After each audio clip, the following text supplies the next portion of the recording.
Okay, so we have two more things we're gonna try to get to. This one's right up Brent's alley.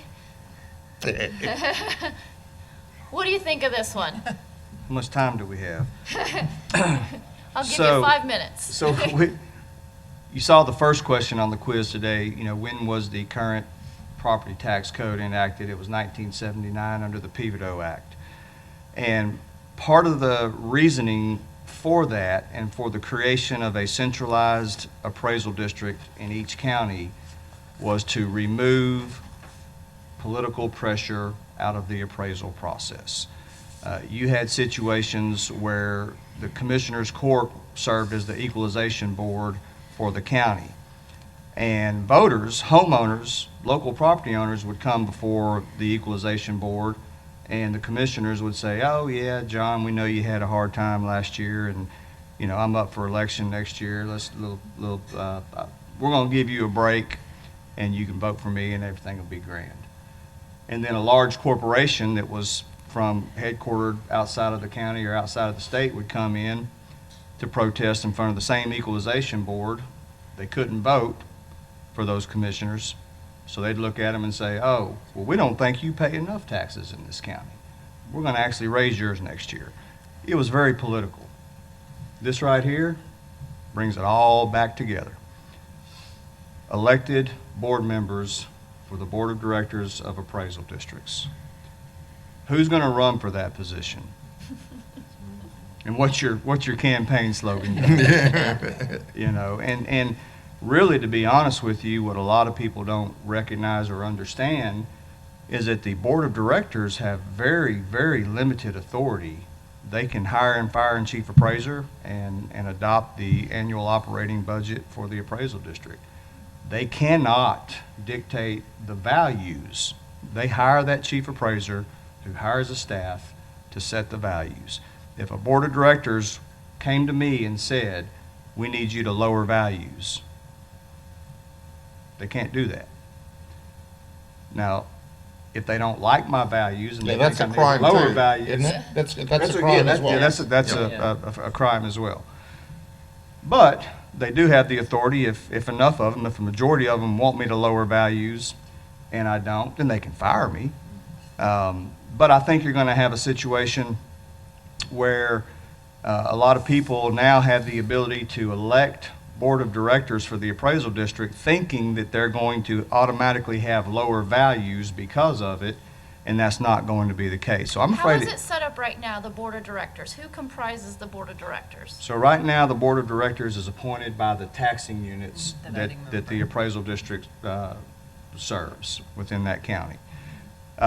It's going to change. There will now be 5 members appointed by the taxing units, 3 members that are voted on by the general public at a general election, and then the tax assessor collector, who is also an elected official, becomes a voting member of the board of directors. So you got 5 appointed, 4 elected officials on the board of directors. What's really interesting about this new law is the way that the appraisal review board members will now be appointed. Under current law, the appraisal review board members are appointed by the local administrative judge. This brings that appointment process back to the board of directors of the appraisal district, and those ARB members are appointed by a majority of the board of directors, but of that majority, at least 2 of them have to be 2 of the 3 elected members. So you've got a 2-tiered board, basically. You've got 3 members of the board who have more authority than the remaining members of the board. And if you get 2 of those members who just absolutely have an agenda and decide that the ARB and the appraisal district are all in cahoots and we just don't think that there needs to be an ARB, they can block every ARB appointment, and the appraisal district could not have an appraisal review board, and we could not have hearings, and we could not certify an appraisal roll. So I think it creates a big What if they don't fill problem. those 3 positions? What if nobody runs for it? That's not addressed in the bill. Yeah, that's not gonna happen. Yeah, I think that there will be Oh, yeah. at least 3 people in each county. I can think of 3 right now off the top of my head who would definitely run. 2 of them have sued me personally in the past, so they're definitely going to run for that. But it's concerning. It just brings politics back into the process. That's supposed to be a non-political appointment in a non-political process. Yep. And let me just play, because I've had mixed feelings on this. I've been around since before this happened. I was practicing this under the old system. And by the way, under the old system, it is as Brent described, except the way it worked was the budget was determined first, and then they went out and had to set a tax rate to do that, and so they played favorites as to who got to have their taxes increased. So this whole thing was intended to depoliticize it because the tax assessors work directly for the county, the city, the school district, and all they had to do was lean on somebody to say, we need more money. And so they raised the taxes. It was a disaster. But, and I agree, that was the trade. The governments would not agree to having an independent agency doing the valuation, determining the exemptions, unless they solely comprise the board of directors. And it's been 42 years now, 43, since this all came into being.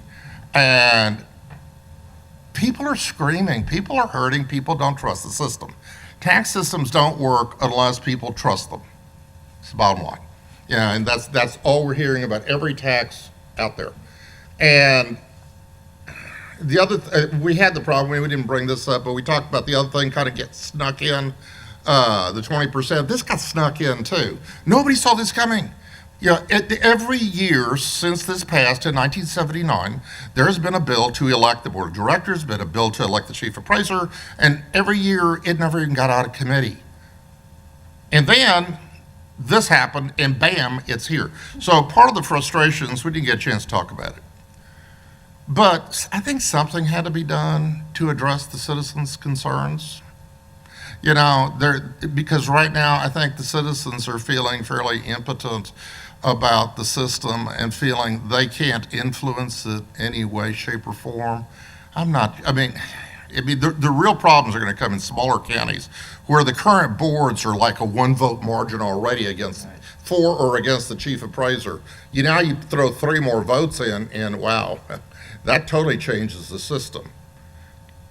And the other thing we were all talking about at lunch, there is a massive turnover of chief appraisers happening at the same time. Now, maybe some of it is because of this, but Dallas, Tarrant, Travis, Bear, and a bunch of small ones are all turning over chief appraisers. So we're about to go bananas here over what's happening when you got new people coming in with a new board of directors and not sure if they want to keep their job. The thing that always bothered me, Brent, about this, and I'm not directing this at you in any way, shape, or form, because you truly are an independent voice, but there are chief appraisers in the state who shall remain unnamed, who understand that the board of directors are all their clients, the taxing units. And I do think, whether directly or indirectly, they do feel the pressure to make sure the values are as high as possible. And because it's the same thing as the old system. And so, I don't know, just maybe a little opening the windows and letting some fresh air in might not be a bad idea.